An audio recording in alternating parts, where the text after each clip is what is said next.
Hey guys, welcome to another episode of Nikkon's Revamps. Sorry it's been so long since the last one, but I'm going to try to upload these a week or two apart at most from now on. This time we're taking a look at the Evo XL machine revamp I've dubbed Evo's Demo Machine. In my little headcanon, there are two major build types and three weight classes for the battle machines. Frono's gunner machine is a Raptor build. They tend to be light and have a pretty basic humanoid shape, zipping around the battlefield for quick rescues and the like. Most of them tend to be in the first weight class, supporting mechs. They're often seen escorting caravans and providing cover fire for frontliners, the second weight class.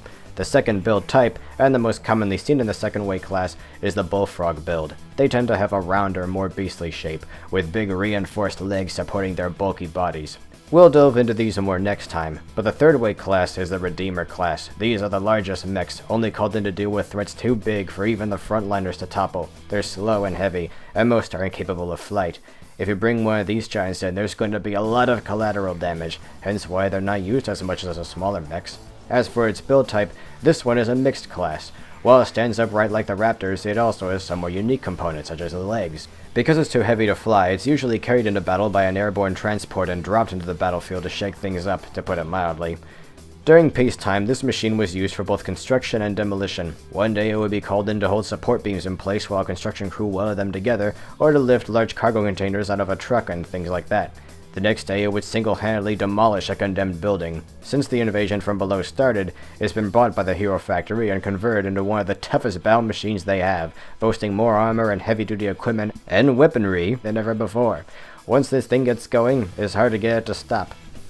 As you can see, the changes go a little deeper on this one than the last revamp I showed off. I like the original overall, but it always looks sorta half-finished to me, especially on the legs. Sure, they did a good job of holding the thing up, but there was no real articulation below the knees, and, well, I found that unacceptable.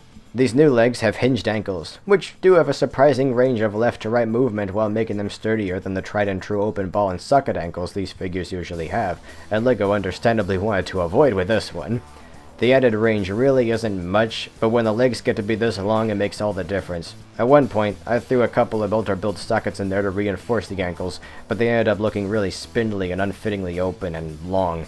When I got tired of how bad they looked, I removed them and was surprised to see that this thing doesn't really need them. Yeah, it's heavy, more so now with everything I've bulked it up with added on, but it stands up pretty easily. Sure, if I lean it uncomfortably far this way or that way, something's gonna give and it'll fall over, but at least now I can position the feet pretty much however I want as long as I keep the top half level. They just feel so much more natural than before, and it makes this guy pretty fun to pose. I'm also pretty happy with how the shape of the legs turned out. I may have overdone it in some places, like the knees were just a 4-module long shell pieces enough to stop it from collapsing on itself, but I was just trying to make every part flow together in one cohesive mass. As for the body, I didn't like it much before. Oh sure, I like the frame, I like the shape of it, the idea of it, but it was just so gappy and lightly armored I felt the need to fill those cracks. As I kept finding new places to cover up and beef up and fill out, I kept worrying it would ruin the structural integrity of the whole thing sooner or later, but to my surprise, the more shells I piled on, the better it seemed to hold together, and the less things sort of just flopped around. Even something as simple as covering those exposed ball joints on the top of the shoulders helped. I'm especially happy with how much of the gappiness is gone thanks to that yellow plate on the back alone. I feel more comfortable picking this thing up around the waist than I did at first, thanks to how much more it feels like I'm picking up one solid object now. Granted, it'll be a little harder for children with small hands to pick up, but this is my toy, not stage for big boys. Evo doesn't have quite as much protection from the sides as Frono did, but at least he doesn't look like he's going to fall out of the seat if he sneezes or something now. As for the arms, these went through the most changes. I tried to keep the left arm simple and light enough that you could see this being in an actual set released by LEGO.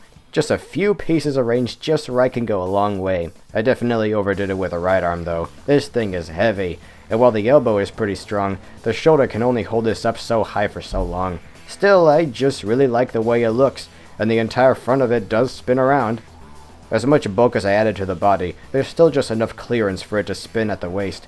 It takes a bit of force now this thing is twice as heavy as it used to be, but it's just so darn fun to watch now with the new arms.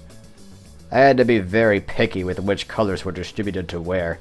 I didn't want there to be too much or too little yellow, and I didn't want to make it look stripy like a bee or something. I wanted the arms to have some yellow, so I'm glad I found another place for those shells with the Hero Factory insignias that tie it all together pretty well now in my book. One thing that people like Ankyr really liked about the first revamp in particular that I found pretty interesting is that I didn't actually change much about it. I just added a bit to what was already there that already worked, throwing in a few extra pieces in just the right spots to make it feel more complete, without taking anything away. And that's what I try to do again here, though obviously on a much larger scale. As many changes as I've made to this thing, I still wanted it to resemble the original set enough to be instantly recognizable as just that. That said, I realized that with this upgrade, I'm really pushing the limits of what LEGO was allowed to do with their products, and I understand if it's just a tad busy for some people. However, I'm sorry to say that the rest of what you'll see in these videos are not so much light upgrades of what was already there, as they are completely new battle machines that don't resemble the original sets very much at all. Still, I hope you'll like the new machines I've whipped up. Also, from now on, I'll be changing the name of this series to Nikkon's Revamps, since you can bet I'll also be giving the new Bionicle sets this treatment when those are released. Toodles!